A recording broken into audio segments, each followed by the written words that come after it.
क्षमा बड़न को चाहिए, छोटन को अपराध, कहां विष्णु को घट गयो, जो भृगु ने मारी लात।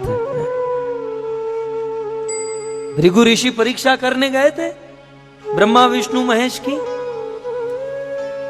भागवत में कथा आती है कि सरस्वती नदी के तट पर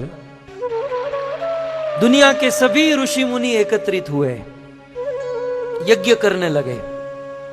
यज्ञ के बाद प्रश्न हुआ कि इस यज्ञ की आहुति किसको दी जाए। किसी ने कहा शिव जी को, किसी ने कहा ब्रह्मा जी को, किसी ने कहा विष्णु को। ऋषि मुनियों के समाज में भी एकता नहीं है वहां भी झगड़ा चलता है। अब जब ऋषि मुनियों के माथा में ही इस प्रकार से विविधता है तो संसार के मनुष्य में हो ये कौन सा बड़ा आश्चर्य है। लेकिन ऋषि मुनि बुद्धिमान होते हैं। ऋषि मुनियों ने सोचा झगड़ा करने से कोई फल नहीं मिलेगा, एक काम करते हैं, हम तीनों देवता की परीक्षा लेते हैं। प्रश्न हुआ कि परीक्षा लेने जाएगा कौन है। उन सभी ऋषि मुनियों में एक सबसे ज्येष्ठ, श्रेष्ठ, वयोवृद्ध, ज्ञान वृद्ध, भक्ति वृद्ध भृगु ऋषि बैठे थे। सभी लोगों ने कहा भृगु ऋषि को भेजते हैं। अब भृगु मुनि तैयार हो गए, बोले मैं चल जाऊंगा, तीनों की परीक्षा लूंगा, ब्रह्मा विष्णु महेश की, लेकिन क्वेश्चन पेपर क्या रखूं वो तो आप मुझे दीजिए। ऋषि मुनियों ने कहा कि ज्यादा कुछ नहीं करना है, तीनों को क्रोध दिलाना है। बस ऐसा काम करो कि उनको क्रोध आ जाए, और जिसको क्रोध आ जाता है वो भगवान नहीं हो सकता, क्योंकि भगवान को क्रोध आ ही नहीं सकता। ठीक है। भृगु ऋषि सरस्वती नदी के तट से निकले, सीधे गए ब्रह्मलोक अपने पिता के पास। ब्रह्मा जी भृगु मुनि के पिता लगते हैं। तो कई वर्षों के बाद एक बेटा अपने बाप के पास जा रहा है।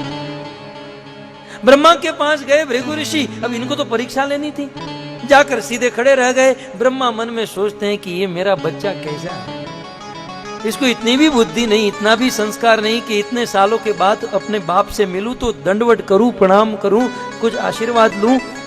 ब्रह्मा जी को मन में क्रोध आया, लेकिन वो क्रोध बाहर नहीं निकाला।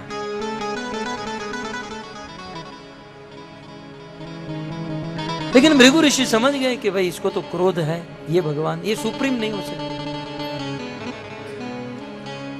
अब भृगु मुनि गए कैलाश में शिव जी के पास। शिव जी कई लोगों को लेकर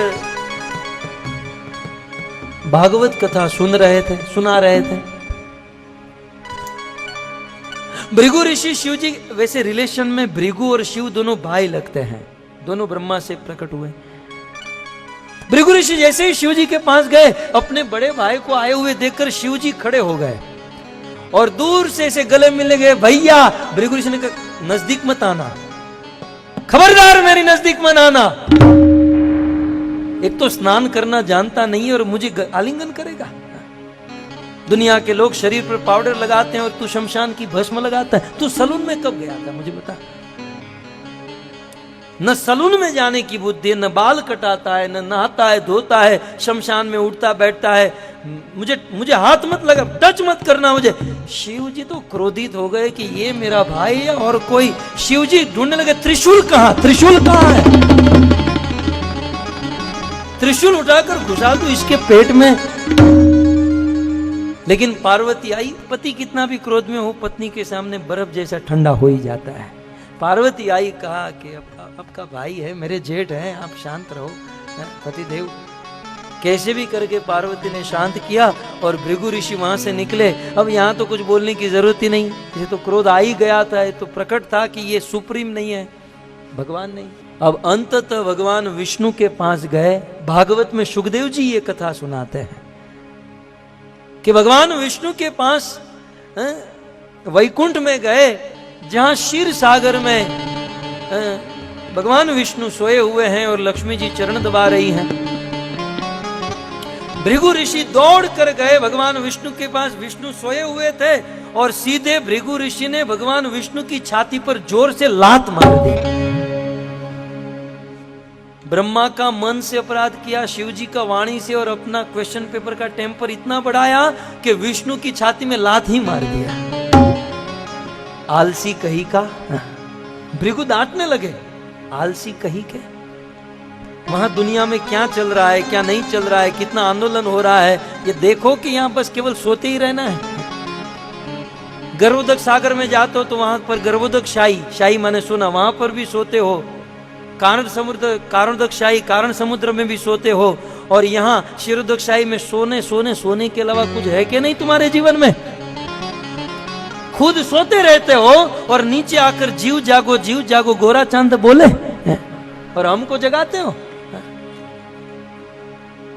भृगु ऋषि ने जोर से लात मारा, लेकिन यहां तो कुछ और ही था भक्तों। जैसे ही भृगु ऋषि ने लात मारी और भगवान खड़े हो गए, लक्ष्मी जी को अच्छा नहीं लगा। लक्ष्मी जी का तो पारा चढ़ गया। ये साधु को ये क्या समझ क्या रहे अपने आप को। भगवान ने इशारे से शांत किया और भगवान भृगु ऋषि के चरणों में बैठ गए कि मुनिवर मुझे क्षमा कीजिएगा, क्योंकि मेरी छाती जो है वज्र से भी अधिक कठोर है।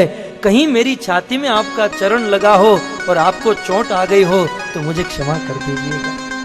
मुनिवर मुझे पता नहीं था आपके आने का। यदि मुझे पता होता मैं आपकी अगवानी करता, मैं आपका स्वागत करता। मुनिवर मुझे क्षमा कर दीजिएगा। जब अखिल ब्रह्मांड नायक भगवान ने जब ऐसा कहा तो भृगु मुनि की आंखों से अश्रु की धारा बहने लगी। धन्य हो भृगु मुनि भगवान के चरणों में गिर गए।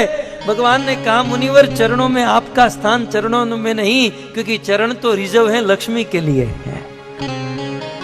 मुनिवर आपका स्थान मेरे हृदय में है, और मैं वादा करता हूं ये जो आपने मुझे लात मारी है ना, आपके चरण मैं जीवन भर तक मेरे हृदय में रखूंगा।